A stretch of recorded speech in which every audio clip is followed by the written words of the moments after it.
ela se faz muito dentro dessa armadura, de uma obra aberta, de uma obra que pede para o leitor entrar dentro dela. Sim. Mas o que eu estou questionando é o seguinte: claro que nós temos o cinema, a história do cinema é extraordinária, fantástica, o cinema é extremamente apaixonante.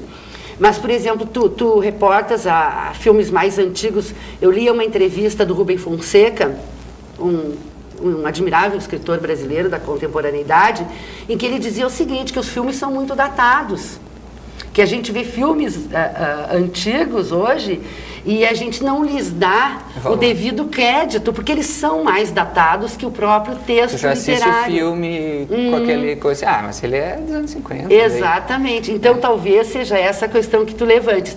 Eu levanto sobre um outro ângulo, de linguagem mesmo. Porque quando o cinema, quando ele começa, ele vai beber na literatura, ele vai buscar, ele é uma narrativa, e ele vai buscar na literatura os seus pontos de convergência. Hoje, a literatura vai buscar no cinema uma linguagem. Mas, por exemplo, a gente vê hoje que o cinema, especialmente o cinema saído de Hollywood, dessa grande indústria, feito para grande massa, ele é um cinema cujos signos são muito transparentes. Por exemplo, a gente não vê, em geral os filmes são feitos com planos americanos, assim, pegando muito o ator principal, que é um astro que faz parte da indústria, e sem ele o filme também não vai render. Perderia crédito. Como tal, né?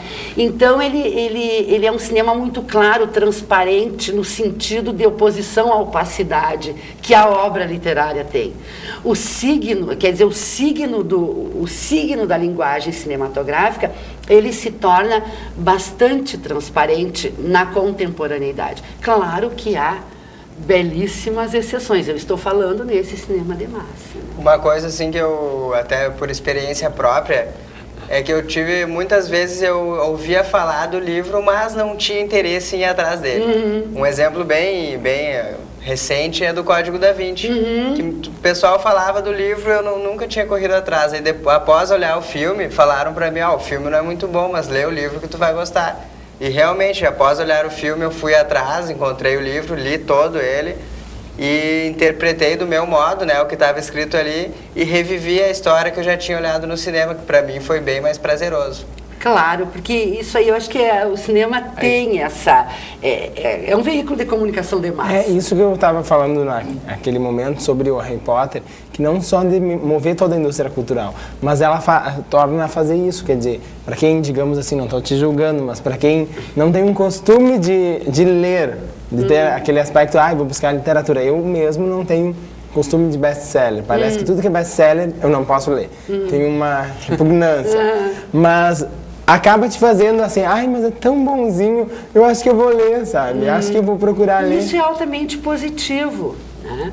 Quer dizer, como eu disse antes, nós não podemos olhar a produção de massa com preconceito, mas nós temos que também tentá-la entender por dentro, que ela é uma produção de massa, que ela tem que agradar muita gente, que ela tem que trazer um retorno financeiro e que vários elementos convergem para que no final o produto tenha uma aceitação. Então, realmente, entra o astro, a revista com a vida do astro, que faz parte também, o diretor, o fotógrafo, o produtor, a pessoa lá da televisão que faz o merchandising do filme também, enfim, a expectativa do Oscar no outro ano. A expectativa do Oscar, a premiação. Então, é uma indústria.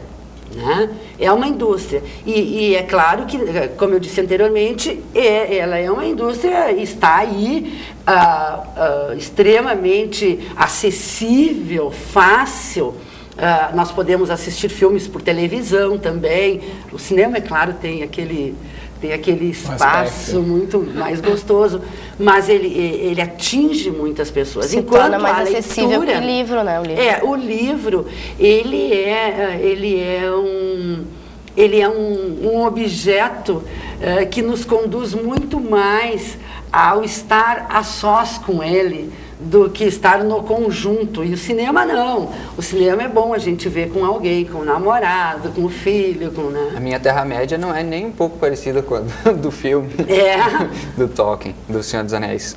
Mas eu queria muito ver o retrato de Dorian Gray, por exemplo, que eu não sei se tem filme, se for eu acho que tem sim. Pois é, eu gostaria de ver, inclusive, porque é uma história, tipo, como a gente estava falando. Conseguiu terminar de ler?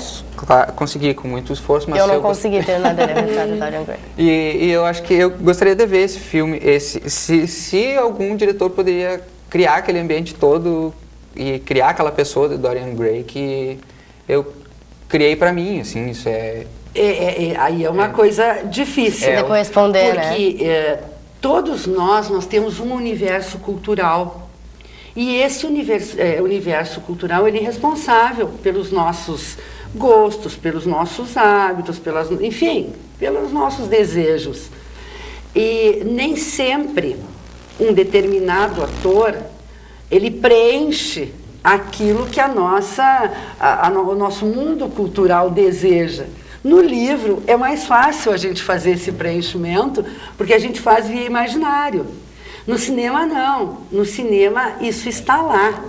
Agora, por outro lado, nós vemos filmes que conseguem capturar de uma forma extremamente sólida o texto literário. Não que ele capture a essência, porque isso não existe, mas em que um determinado autor, um determinado diretor, ele consegue fazer uma boa leitura do texto.